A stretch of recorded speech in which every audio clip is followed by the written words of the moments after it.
चलिए सर, अब house property की बात कर ले।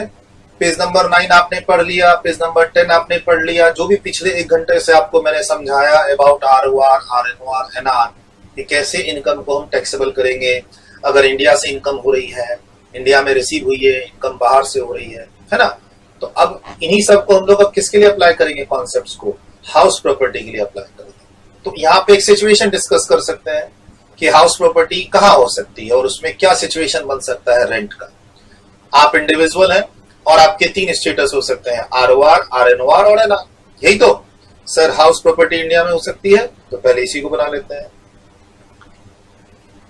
House property is situated in India.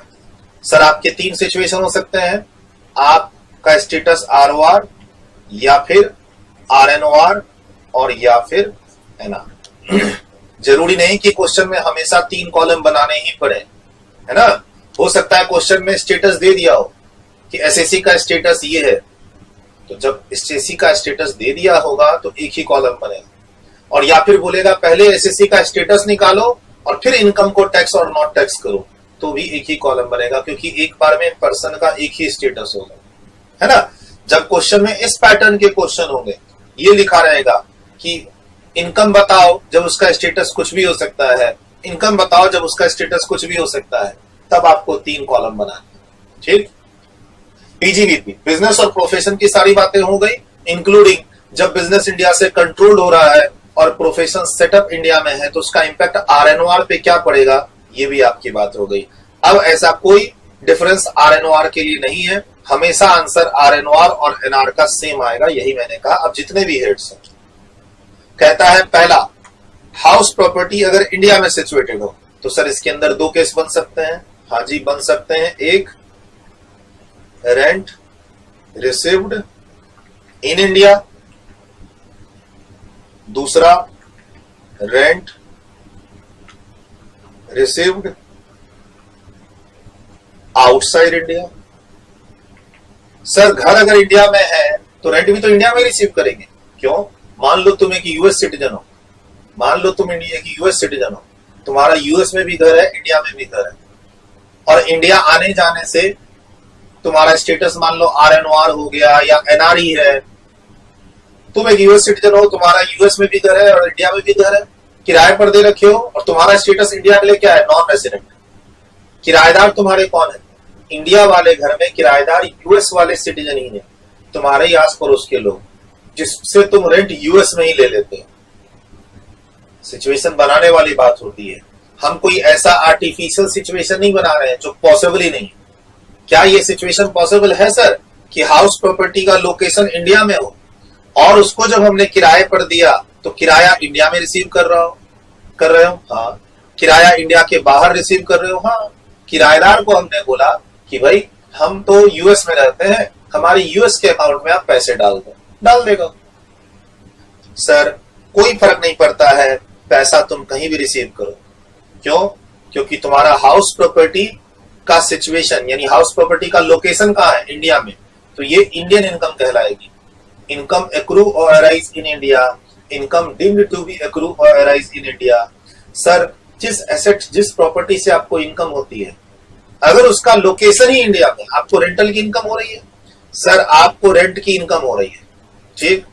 Rent की इनकम कहां से हो रही है? हाउस प्रॉपर्टी से। हाउस प्रॉपर्टी कहां सिचुएटेड है? इंडिया। तो एक तरह से इनकम का सोर्स क्या है? India, right. तो इसको इनकम, इंडिया की इनकम, इंडियन इनकम मानते हैं सर। ठीक। तो जब इंडियन इनकम मानेंगे तो पैसा कहीं भी रिसीव हो कोई फर्क नहीं पड़ता, सब में पूरा पूरा टैक्सेबल करेंगे। तीनों का इक्वल आंसर आएगा। ठीक। सर बी में आ जाते हैं, थोड़ा सा सिचुएशन रिवर्स कर देते हैं। House property is situated outside India. अब उसमें एक case rent received outside India हो सकता है।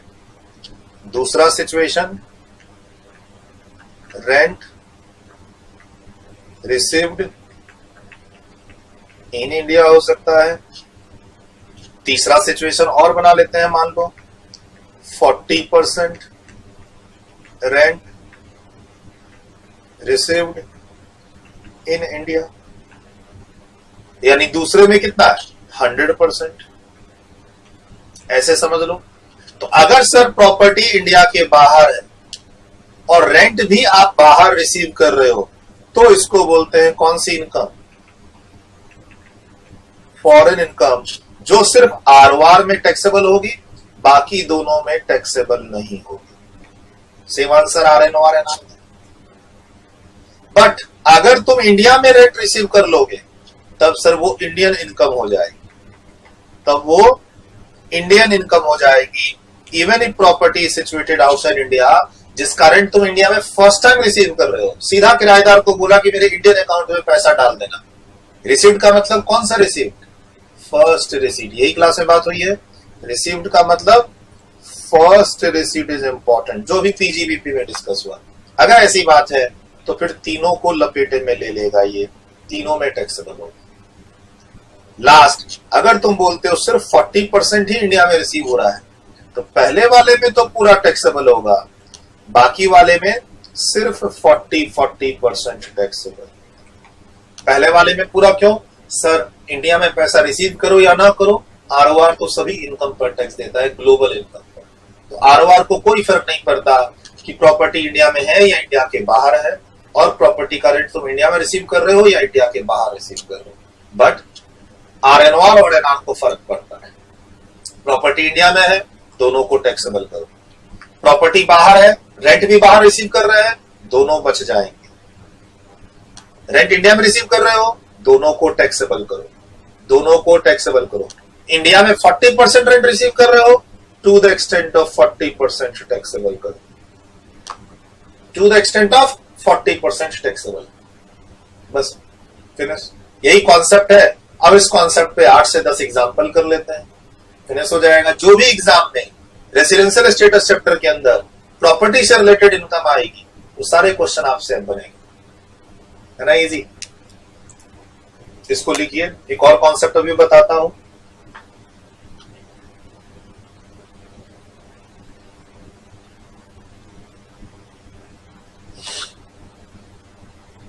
डन, वीडियो रोक के लिखा।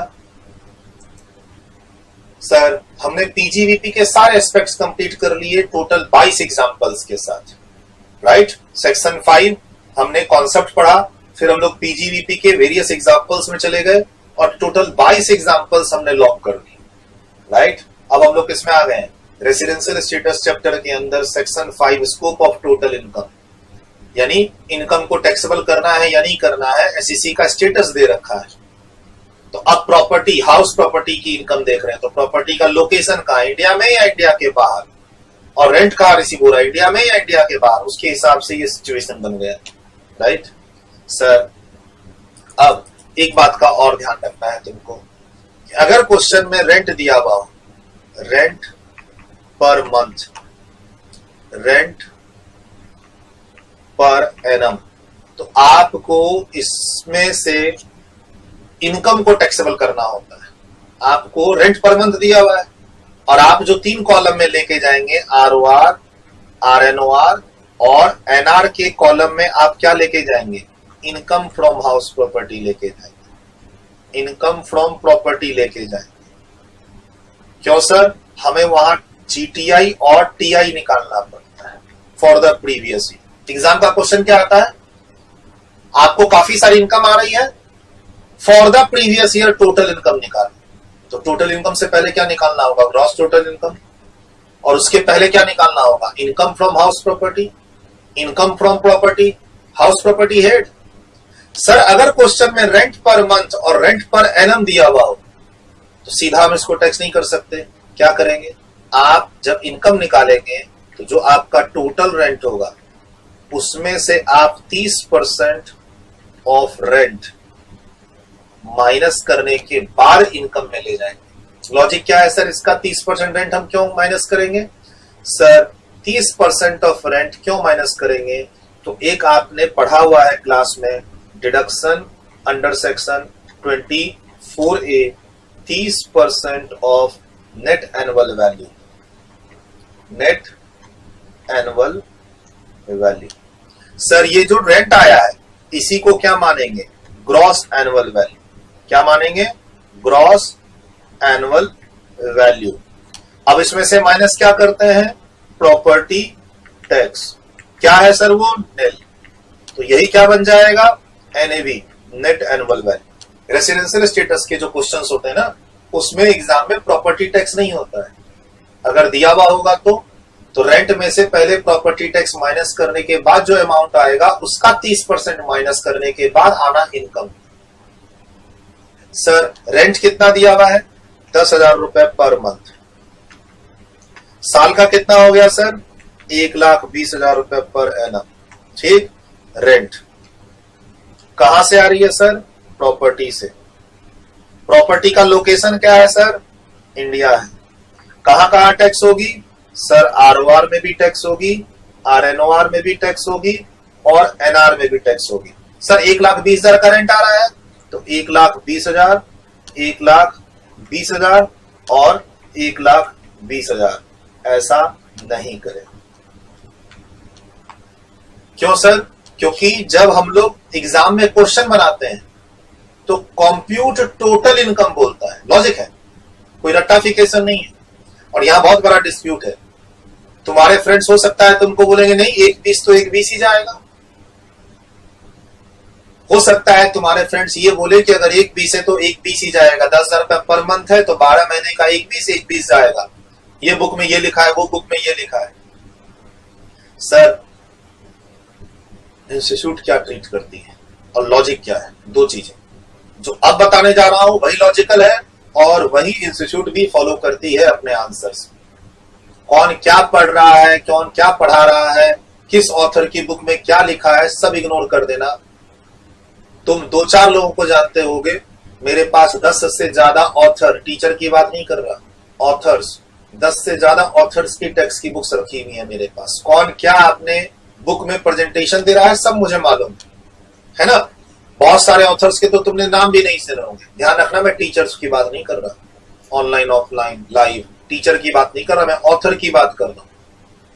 सर तो कौन सा ऑथर किस तरीके का प्रेजेंटेशन दे रहा है, 6 में एडिशनल कंडीशंस, जो मैंने बोला कि सीए इंटर के स्टूडेंट्स अलग तरीके से प्रेजेंट करेंगे और सीए में इंटर के स्टूडेंट्स अलग तरीके से प्रेजेंट करेंगे एडिशनल कंडीशंस को जब आरओआर आरएनओआर निकालने की बात होगी।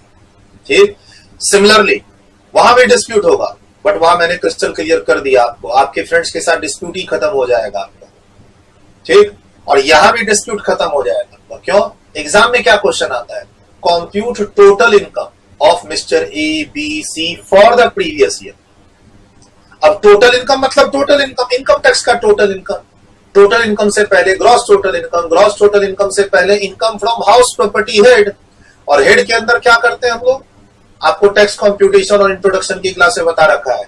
जो रेंट आता है वो पूरा रेंट टैक्सेबल नहीं होता है, उसमें म्युनिसिपल टैक्स माइनस करके नेट एनुअल वैल्यू पे पहुंचते हैं। उस पे 24A का एक फिक्स डिडक्शन है 30% का, वो लेते हैं। फिर अगर कोई लोन ले रखा है तो उसका इंटरेस्ट माइनस करते हैं, और फिर ये भी देखते हैं कि तुम 115 बीएसी में हो या नहीं हो, क्योंकि 115 बीएसी में फिर प्रॉपर्टी सेल्फ ऑक्यूपाइड है तो इंटरेस्ट माइनस नहीं होता, लॉस फ्रॉम हाउस प्रॉपर्टी है तो वो दूसरे हिट से सेट ऑफ नहीं होता। बहुत सारी एनालिसिस करनी पड़ती है। ठीक, बट यहां एक छोटा सा बात का ध्यान रखना कि अगर क्वेश्चन में rent per month per annum दिया हुआ हो तो आप जब आप आरओआर आरएनआर एनआर का कॉलम बनाएंगे तो उसकी हेडिंग देते हैं आप, computation of total income for the previous year this, assessment year this. उसके अंदर जब आप इनकम को ले जाएंगे तो आप 30% डिडक्शन लेने के बाद 70% लेके जाएंगे। कितना, 84,000, 84,000। सर क्या ये जो डिडक्शन है 24A का, 24A का जो डिडक्शन है वो आरओआर आरएनओआर एनआर सबको मिलता है? हाँ सबको मिलता है, सबको दिया है मैंने, देख लो 30% 36,000 रुपीज का डिडक्शन। सर 84,000 कैसे आया? सर 1,20,000 माइनस 1,20,000 का 30%, एज्यूमिंग कि इस क्वेश्चन में प्रॉपर्टी टैक्स निल है। अगर वो होता तो पहले उसको माइनस करते 1/20 में, फिर उसका 30% माइनस करते। फॉर्मेट ऑलरेडी मैंने तुमको इंट्रोडक्शन और टैक्स कंप्यूटेशन की क्लास में दिया हुआ है। जब rent per month, rent per annum रहेगा तो 30% कम करके अमाउंट को लेके जाना है। कहा? इनकम के कॉलम में। किसके लिए? आरओआर, आरएनओआर, एनआर, सभी के कॉलम के लिए। क्लियर? सर ये जो 24A का डिडक्शन है कितना? 30%। ये आप किसको किसको देंगे? मैं आरओआर, आरएनओआर एंड एनआर सबको दूंगा। बोला सर ये जो 24A का 30% का डिडक्शन है कौन से घर के लिए देंगे? सर हाउस प्रॉपर्टी का लोकेशन इंडिया में हो तब भी देंगे। और आपके मन में सवाल आ रहा है क्या आउटसाइड इंडिया हो तब देंगे कि नहीं देंगे? सर तब भी देंगे, तब भी देंगे। आउटसाइड इंडिया वाला घर हो तब भी देंगे। सर रेंट आ रहा है कहां से? प्रॉपर्टी से। प्रॉपर्टी कहां है सर? श्रीलंका में। सर रेंट कितना आ रहा है? 10,000 रुपया पर मंथ। साल का कितना हो गया? 1,20,000 पर एनम। ठीक। सर एक बात बताना, 100% रिसिव्ड जो रेंट है वो श्रीलंका में है। अब बताना सर क्या करोगे? कुछ नहीं करेंगे, यहां 84,000 कर देंगे, यहां नील और यहां नील कर देंगे। सर अगर मैं बोलूं 50% जो रेंट है 50% रिसीव्ड इन इंडिया है तो बस पहला आंसर तो वही रहेगा 84। 50% मतलब 42। सर 42 कैसे आया? तो सर आप 1,20,000 रुपए का 50% कर दो, कितना हो गया वो? 60,000। अब उसमें 60,000 का 30% कम कर दो, आ गया 42,000। सर 30% कम करना है चाहे इंडिया में घर हो या इंडिया के बाहर हो, और जहां जहां टैक्स होगा वहीं वहीं तो 30% कम करोगे। बस ये लॉजिक फॉलो करना। और सर एग्जाम का क्वेश्चन क्या आता है देख लीजिए, compute the income, compute the income. Sir compute taxable income. Exam का क्वेश्चन क्या आता है? Compute gross total income. Exam का क्वेश्चन क्या आता है? एग्जाम का क्वेश्चन आता है कॉम्प्यूट टोटल इनकम। सर जब कॉम्प्यूट टोटल इनकम का क्वेश्चन होगा, कॉम्प्यूट टैक्सेबल इनकम का क्वेश्चन होगा, 3 कॉलम बनाने हैं या 1 कॉलम बनाना है, रेसिडेंशियल स्टेटस के अंदर हम डिडक्शन लेंगे। सर एक किताब है उसमें नहीं ले रखा है, नहीं लेने दो। सर एक किताब है, 1 या 2 मार्केट में ऑथर है जो ये 30% कम नहीं करते हैं। उस किताब को जो जो फैकल्टीज फॉलो करते हैं, ध्यान से सुनिएगा, इंस्टीट्यूट की बात नहीं हो रही, मार्केट में 2-3 ऑथर्स हैं, उनकी किताब बहुत फेमस है। उस किताब को जो जो फैकल्टीज अपने नॉलेज के लिए रेफर करते हैं, वो फैकल्टीज अपने क्लास में फिर बोलते हैं कि नहीं 30% कम नहीं करना है, सीधा 1/20 तीनों कॉलम में लेके जाना। सबसे बड़ी किताब कौन सी किताब है? इंस्टीट्यूट की किताब, इंस्टीट्यूट का आरटीपी, एमटीपी और इंस्टीट्यूट के पास्ट क्वेश्चंस। सर कुछ भी उठा लो तो सब जगह तुमको 30% कम मिलेगी। लॉजिक मैं दे चुका कि 30% का एक fix deduction house property income के अंदर होता है, 30% का एक fix deduction house property head के अंदर होता है। और एग्जाम का क्वेश्चन क्या है? Compute taxable income for the previous year depending upon your status, कि आपका स्टेटस आरओआर, आरएनओआर, एनआर है, तो आप सीधा रेंट को कैसे टैक्सेबल कर सकते हैं? सर कभी भी पूरा रेंट टैक्सेबल नहीं होता, 30% तो घटाएंगे। जैसे सैलरी के क्वेश्चन रहते हैं तो कितना घटाते हैं? 50,000 या 75,000, वो भी कर लेंगे हम लोग। सर उसकी भी प्रैक्टिस करेंगे। 115 बीएससी है तो 75,000 कम करेंगे, नहीं है तो 50,000 कम करेंगे। फिलहाल 24A का बेनिफिट तो सबको मिलता है। सर 24A 30% का बेनिफिट सबको मिलता है, चाहे आप 115 बीएससी में रहे या ना रहे। 24A सर बेनिफिट मिलेगा? हाँ मिलेगा, चाहे आप 115 बीएससी में हो, यस और नो, कोई फर्क नहीं पड़ता in both the situation. Sir 115 BSc default tax regime के अकॉर्डिंग इनकम और टैक्स कंप्यूट करूंगा, 24A ले लो। सर बाहर निकल गया, शिफ्ट आउट, तो भी 24A ले लो। सर घर इंडिया के बाहर है तो भी 24A ले लो। सर मैं एनआर हूं तो भी 24A ले लो। लेना है 30%। जब रेंट वर्ड रहेगा पर मंथ पर एनम तब। बोला सर कब नहीं लेंगे 30%, ये बताओ। जब रहेगा वर्ड रेंट कॉम्प्यूटेड, कॉम्प्यूटेड। जब वर्ड रहेगा प्रॉपर्टी इनकम, ये सब वर्ड रहेंगे। वर्ड रहेगा रेंटल इनकम, रेंटल के बाद इनकम वर्ड आ गया। सर इनकम फ्रॉम प्रॉपर्टी, ऐसे वर्ड रहेगा, इनकम फ्रॉम प्रॉपर्टी। सर आपको इनकम वर्ड मिल गया, इनकम वर्ड मिल गया, इनकम वर्ड मिल गया, और यहां वर्ड क्या मिल गया, कॉम्प्यूटेड। सर 1,00,000 रुपए मान लो क्वेश्चन में दिया हुआ है, 1,00,000 रुपए, ठीक। अब इसको अगर आरओआर के कॉलम में ले जाना है तो पूरा 1,00,000 लेके जाएंगे, 1,00,000 लेके जाएंगे। मीन्स अगर ये सब वर्डिंग्स रहे तो डिडक्शन ऑलरेडी गिवन है। डिडक्शन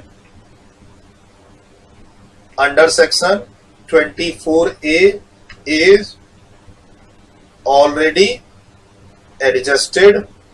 तुमको फिर से 30% कम नहीं करना है, वेरी इंपॉर्टेंट। सर मैंने एक बुक देखी उसमें तो 30% कम नहीं किया हुआ है, तो वहां वर्ड होगा रेंट कॉम्प्यूटेड, या प्रॉपर्टी इनकम, या रेंटल इनकम, या इनकम फ्रॉम प्रॉपर्टी। सर अगर rent per month per annum ऐसे करके क्वेश्चन दिया हुआ होगा तो वहां 30% कम करके ही लेके जाएंगे, तभी मार्क्स मिलेगा। Salary per month per annum के क्वेश्चन में हम लोग 50,000 75,000 माइनस करना सीखेंगे, और रेंट में अभी सीख रहे हैं क्या, सीख गए। तो दो कॉन्सेप्ट का ध्यान रखना है आपको। एक जो यहां ये बताया, सर हम किस में हैं, हम अभी सेक्शन 5 में, स्कोप ऑफ टोटल इनकम। कौन से चैप्टर में, रेसिडेंशियल स्टेटस चैप्टर में। पीजीवीपी का कॉन्सेप्ट हो गया हमारा, अब हम लोग हाउस प्रॉपर्टी से रिलेटेड रेंटल इनकम के कॉन्सेप्ट में।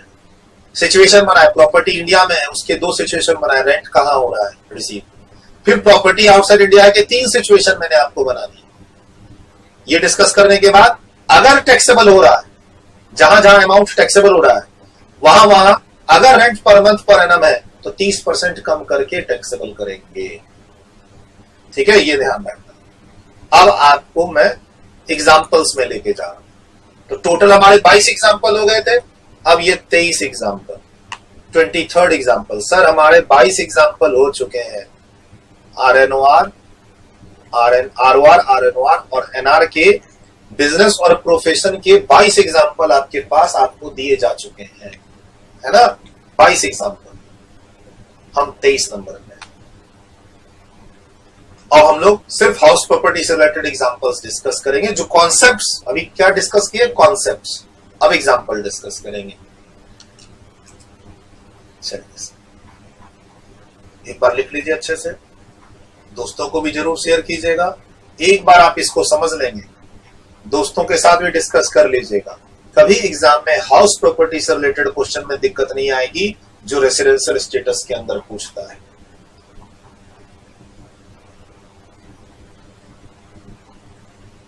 डन, वीडियो रोक के लिखा, नेक्स्ट।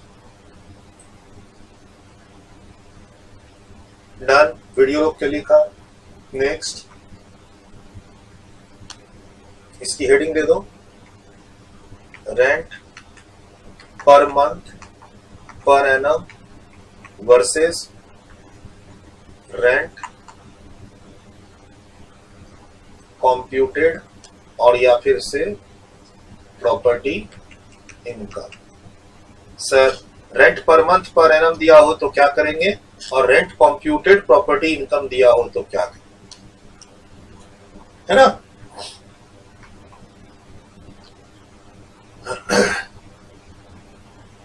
आरओआर, आरएनओआर, एनआर सब जगह 30% कम करेंगे। प्रॉपर्टी इंडिया में हो या इंडिया के बाहर वहां भी करेंगे, और 115 बीएससी में तुम हो या शिफ्ट आउट कर गए हो तब भी करेंगे। 24A का बेनिफिट हर जगह मिलेगा। डन, वीडियो रोक के लिखा, next. Done, example, example,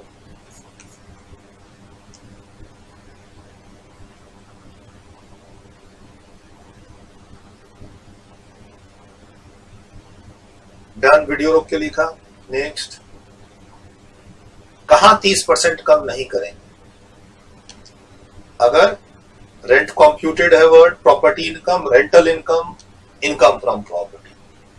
sir ये वर्ड हमें मिल रहा है इनकम वर्ड के साथ और यहां कॉम्प्यूटेड, तो आपको 30% कम नहीं करना है। जैसे मान लो एग्जाम का क्वेश्चन क्या होगा, रेंट कॉम्प्यूटेड 1,00,000 रुपए पर एनम, ऐसे लिखा हुआ होगा, तो भी आपको 30% कम नहीं करना है, 1,00,000 ही लेके जाना है। सर पर एनम था ना, अरे पर एनम था, लेकिन यहां देखो वर्ड क्या है, रेंट कॉम्प्यूटेड। कॉम्प्यूटेड का मतलब डिडक्शन तुम ऑलरेडी एडजस्ट कर चुके हो। सिर्फ पर एनम देख के तुम यहाँ 70,000 कर दोगे, ये काम मत करना। सर इधर भी देख लेना, रेंट के बगल में वर्ड क्या लिखा हुआ होना चाहिए, कॉम्प्यूटेड। अगर है लिखा हुआ तो फिर आप 1,00,000 में पूरा 1,00,000 ही टैक्सेबल करना। कॉम्प्यूटेड का मतलब है तुम डिडक्शन ऑलरेडी एडजस्ट कर चुके हो। डन, वीडियो रोक के लिखा। नेक्स्ट, कुछ एग्जांपल्स की ओर चलते हैं अब।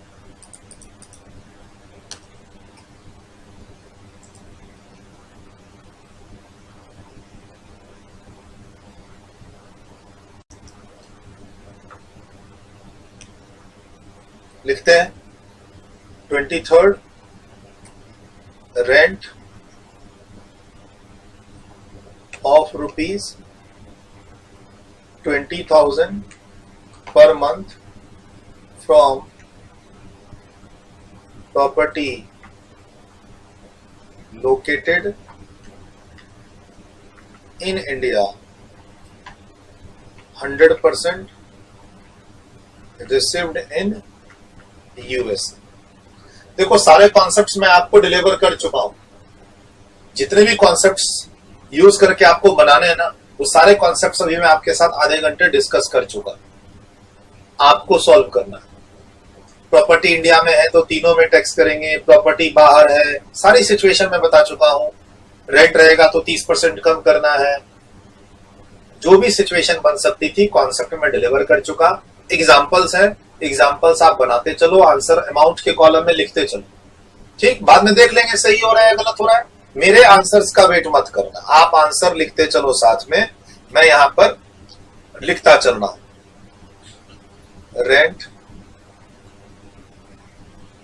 कॉम्प्यूटेड of ₹1,00,000 from property in Uganda,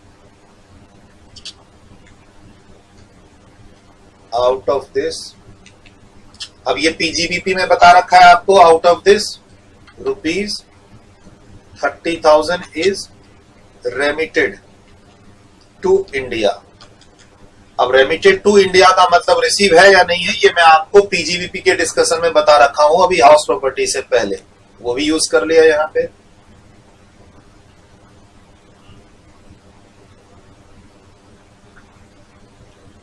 property income of ₹2,00,000 from house situated at Delhi. Done, video रोक के लिखा। नेक्स्ट, सारी वैरायटी करा दे रहा हूं मैं आपको। Rent ₹3,00,000 per annum from property in Canada।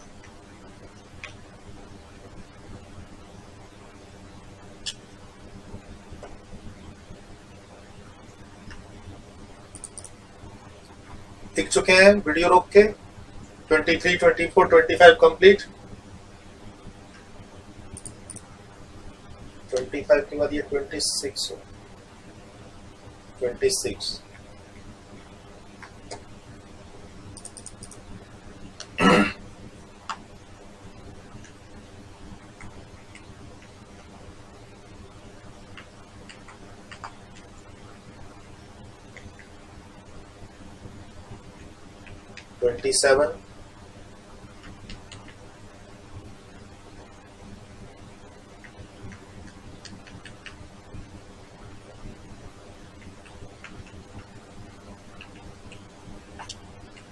28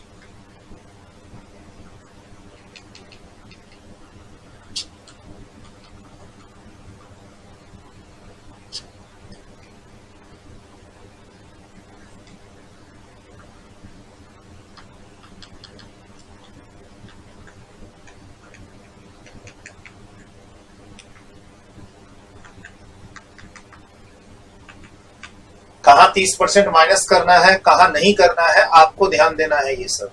ठीक,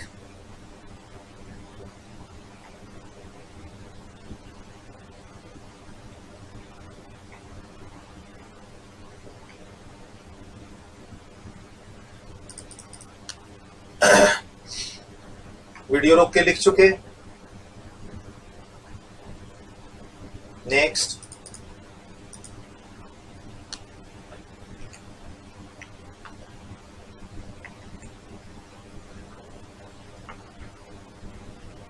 थोड़ा सा एग्रीकल्चर मिक्स कर रहा हूं।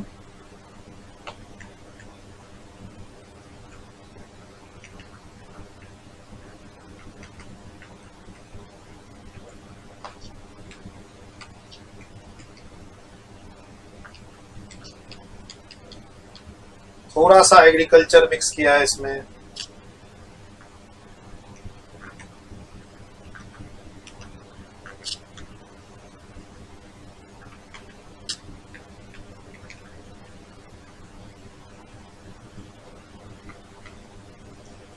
डन, वीडियो रोक के लिखा। नेक्स्ट,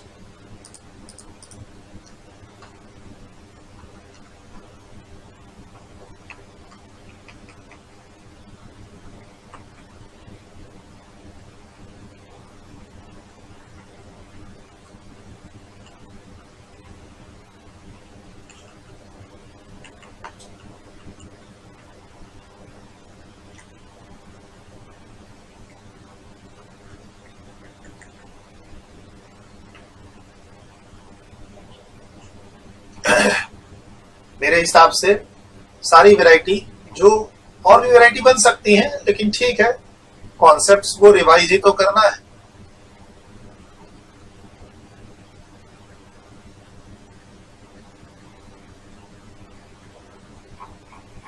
काफी है इतना। देखो, मेन तो मैंने आपको यहां समझा दिया। इसमें 30% कहां कम नहीं करना है। अब इसके 4 क्वेश्चन मैं दे सकता हूं आपको अलग अलग वर्डिंग्स के साथ, तो उसकी तो कोई लिमिट नहीं है ना, है ना सर। यहां मैंने आपको एग्जांपल दिया है कि 30% कम करके प्रेजेंटेशन कैसे देनी है। अगर प्रॉपर्टी बाहर है, पैसा भी बाहर ही रिसीव कर रहे हो, तो क्या होगा, प्रॉपर्टी 2-3 एग्जांपल तो यहां भी हो गए। प्रॉपर्टी इंडिया में है, रेंट है, तो क्या होगा, प्रॉपर्टी बाहर है, आधा रेंट इंडिया में रिसीव करोगे तो क्या होगा। ठीक, मेन ये आपको मैंने समझाया, इसका ध्यान रखना है। जहां जहां टैक्सेबल हो रहा है, वहां वहां अगर rent per month per annum है, तो 30% आपको कम करना ही करना है। मोटा मोटी इसका ध्यान रखोगे, सारे आंसर्स आपके बनते चले जाएंगे। लिख ही चुके थे आप ये। उसके बाद ये कॉन्सेप्ट्स मैंने डिलीवर करके एग्जांपल्स यहां करा ही दिया मैंने आपको। ये सारे एग्जांपल्स मेरी तरफ से ही तो मैंने दिए समझाते हुए। डन, लिख भी लिए, इसको रिवाइज भी कर लिए, समझ भी लिए। डन, अब यहां से आपको मैं वीडियो रोक के लिख चुके, ये नेक्स्ट, ये भी लिख चुके, वीडियो रोक के नेक्स्ट, वीडियो रोक के लिख लिए नेक्स्ट। हाउस प्रॉपर्टी से रिलेटेड जितने एग्जांपल्स मैं यहां पर समझा सकता था एक बार को मैंने समझा दिए। अब सॉल्यूशन आपको बनाना, जो पढ़ाया है उसको रिवाइज करो वीडियो रोक के, और जो पढ़ाया है यहां पे सबको रिवाइज करो वीडियो रोक के, और अकॉर्डिंगली आप अमाउंट ट्रांसफर करो।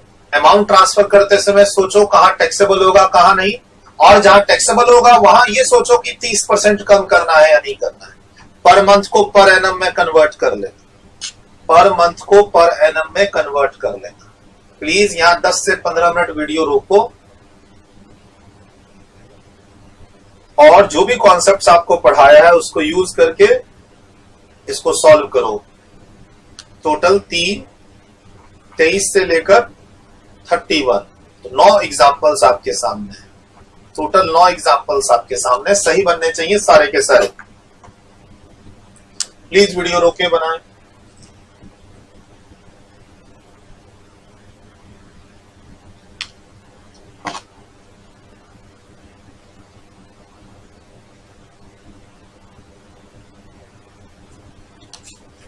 चलिए सर, उम्मीद करता हूं कि आप बच्चों ने वीडियो रोका।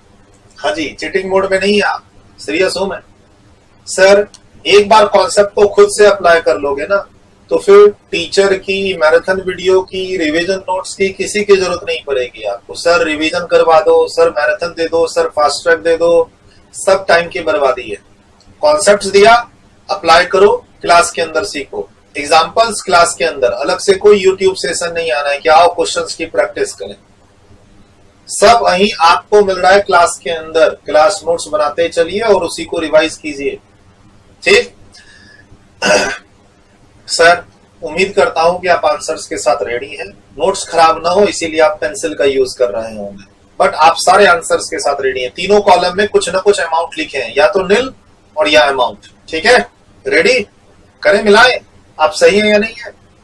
सर रेंट 2,40,000 रुपया पर एनम हो गया, और रेंट वर्ड है तो इसमें 30% कम करना होगा। 20,000 इंटू 12 इंटू 70%, 1,68,000 पहले इसको टैक्स कर दो। प्रॉपर्टी इंडिया में, सबको टैक्स कर दो, क्योंकि ये इनकम इंडिया की इनकम आ गई। Income deemed to be accrue और अराइज इन इंडिया, और you can say income accrue और अराइज। डीमिंग का क्या इसमें करना है जब प्रॉपर्टी इंडिया में है तो। सर अगर प्रॉपर्टी इंडिया में और उसको रेट पे दे रहे हो तो ये इंडियन इनकम है जो तीनों में टैक्सेबल होगी। पैसा कहां रिसीव किए उससे कोई मतलब नहीं, ठीक। अब रेंट कॉम्प्यूटेड 30% कम नहीं करेंगे। प्रॉपर्टी इंडिया के बाहर है, उसमें से 30,000 रुपया इंडिया भेजे हो, इसका मतलब भेजे हो। रेमिटेड का मतलब भेजना, मतलब first receipt is not in India. Remitted का मतलब होता है पैसा तुमने युगांडा में ही रिसीव कर लिया है और उसके बाद उसमें से 30,000 भेजा है, तो इंडिया में रिसीव पैसा नहीं हुआ। 30% कम नहीं करेंगे, 1,00,000, बाकी में निल और निल।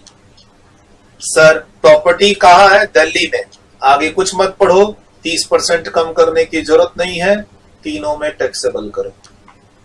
क्यों 30% कम नहीं किया, इनकम, प्रॉपर्टी इनकम वर्ड दे रहे हैं। रेंट कॉम्प्यूटेड हो, प्रॉपर्टी इनकम हो, रेंटल इनकम वर्ड हो, तब भी 30% कम हम लोग नहीं करेंगे। चलिए सर, वीडियो रोक के लिख लिया, मिला लिया, आंसर मैच कर रहे हैं, कॉन्फिडेंस आ रहा है। थोड़ी बहुत गलती चलेगी, कौन सा आज एग्जाम देना है आपको, अभी तो आप पढ़ाई कर रहे हैं, फिर रिवीजन करेंगे, फिर मुझसे डाउट पूछेंगे, फिर 2-3 बार रिवीजन करके एग्जाम आएगा ना, तो थोड़ी बहुत गलती चलेगी। डन, वीडियो रोक के लिखा। नेक्स्ट सर रेंट है 3,00,000 रुपया पर एनम, 30% कम होगा। प्रॉपर्टी कनाडा में है, पैसा इंडिया में रिसीव हुआ नहीं दे रखा, 30% कम कर दो, 2,10,000 रुपए, निल और निल। रेंट 3,00,000 रुपया पर एनम, 30% कम कर दो तो कितना आ गया, 2,10,000। प्रॉपर्टी कनाडा में है, सिर्फ ROR टैक्स होगा, बाकी क्यों नहीं हो रहे। सर प्रॉपर्टी इंडिया में नहीं, पैसा इंडिया में रिसीव नहीं, 30% कम होता है बाहर की प्रॉपर्टी में भी बता चुका हूं। रेंट पर एनम 2,00,000 रुपए कनाडा और 60% इंडिया में रिसीव की हो तो कोई बात नहीं, पहले 30% कम करके 70%, 1,40,000 यहां टैक्स कर दो, ठीक। 30% कम करेंगे, रेंट पर एनम है। अब 60% तुम इंडिया में रिसीव कर रहे हो, तो 60% मतलब 84,000 एंड 84,000, बाकी दोनों में भी टैक्सेबल होगा। सर कैसे आया 84,000, तो कुछ नहीं, 2,00,000 का 60% कितना होता है, 1,20,000, उसमें से 1,20,000 का 30%, 36,000 कम कर दो, और या फिर सीधा 1,40 का 60%, 84,000। सर प्रॉपर्टी इनकम 1,00,000 रुपया from property in USA, 50% received in India. Property income है, 30% कम नहीं करेंगे, लेकिन पूरा 1,00,000 के बाद बाकी दोनों को 50-50 टैक्स करेंगे। क्यों कर रहे हैं सर बाकी दोनों को टैक्स, क्योंकि आधा पैसा इंडिया में रिसीव होगा। 30% कम नहीं करेंगे, वर्ड है प्रॉपर्टी इनकम। डन, वीडियो रोक के लिखा। नेक्स्ट,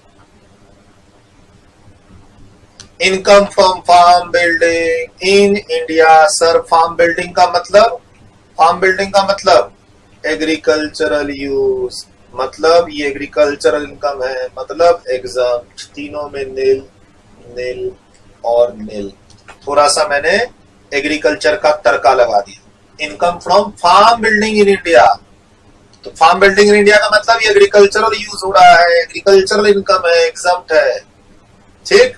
बट यही बिल्डिंग अगर इंडिया के बाहर हो जाए तो नॉट एन एग्रीकल्चरल इनकम। यही बात हो रखी है आपसे एग्रीकल्चर की क्लास में। तो आप इसको आप टैक्सेबल करेंगे 3 लाख कारोबार, बाकी को टैक्स नहीं कर पाएंगे। क्यों? Because it is not received in India, section 5 के कारण। सर यहां नील क्यों हो रहा है? सेक्शन 10(1) के कारण। 10(1) के कारण तीनों में नील, ठीक। अब यहां 10(1) का बेनिफिट नहीं मिलेगा अगले वाले में, तो फिर आप बाकी दोनों को क्यों नहीं टैक्स कर रहे? सर ये बिल्डिंग ना तो इंडिया में है, ना पैसा इंडिया में रिसीव हो रहा है, तो मैं कैसे टैक्स करूं RNOR और NR को? सेक्शन 5 का बेनिफिट लेंगे ही लेंगे वो लोग। डन। वीडियो रोक के लिखा। नेक्स्ट, एक बार यहां से मिला लो वापस, कुछ छूट तो नहीं रहा। Done. Next, done, next, done, next. Sir income of rupees 1 lakh from property in USA, out of this 60,000 is received in India का मतलब रेमिट नहीं है ना, ये फर्स्ट रिसीट है। इसका मतलब सर 1 लाख पूरा टैक्स करने के बाद बाकी को 60 एंड 60। सर एक जगह वर्ड था रेमिटेड, रेमिटेड में हमने टैक्स नहीं किया था। रेमिटेड ध्यान रखिएगा, एक यहां पर आपने किया रेमिटेड, रेमिटेड में हमने बाकी दोनों को टैक्स नहीं किया। लेकिन जैसे ही वर्ड मिला रिसीव्ड, हमने बाकी दोनों को टैक्स कर दिया। रेमिटेड रिसीव्ड का प्रैक्टिस मैंने आपको बिजनेस एंड प्रोफेशन में भी करवाया, यहां भी करवाया। डन। देख लो कुछ तो नहीं छूट रहा। सर यहां नील होने का रीजन, यहां नील होने का रीजन इनकम एग्जम्प्ट है, यहां नील होने का रीजन इनकम नॉट टैक्सेबल है। प्लीज ध्यान रखिएगा, सेक्शन 5 के कारण इनकम टैक्सेबल नहीं हो रही है, इसीलिए नील है RNOR और NR में। यहां तीनों में नील क्यों है? क्योंकि इनकम एग्जम्प्ट हो रही है। अलग अलग रीजंस हैं, फाइनल आंसर आप देखो तो सेम ही आ रहा है RNOR और NR के लिए। तो इन बातों का एग्जाम्स के लिए ध्यान रखना। बिजनेस में मैंने टी ग्रोइंग और मैन्युफैक्चरिंग का कराया था, नर्सरी बिजनेस का कराया, यहाँ फार्म बिल्डिंग का कराया। रेंट है तो 30% कम करेंगे पर मंथ पर एनम है, सब करवा दिया प्रैक्टिस। इंडिया में हो इंडिया में ना हो, सारी वैरायटी मोटा मोटी मैंने करा दी। अब कुछ नया सीखने जाएंगे, बट ब्रेक ले लो, एक अच्छा सा बढ़िया सा ब्रेक ले लो। उसके बाद हम लोग कैपिटल गेन से रिलेटेड बातें करें।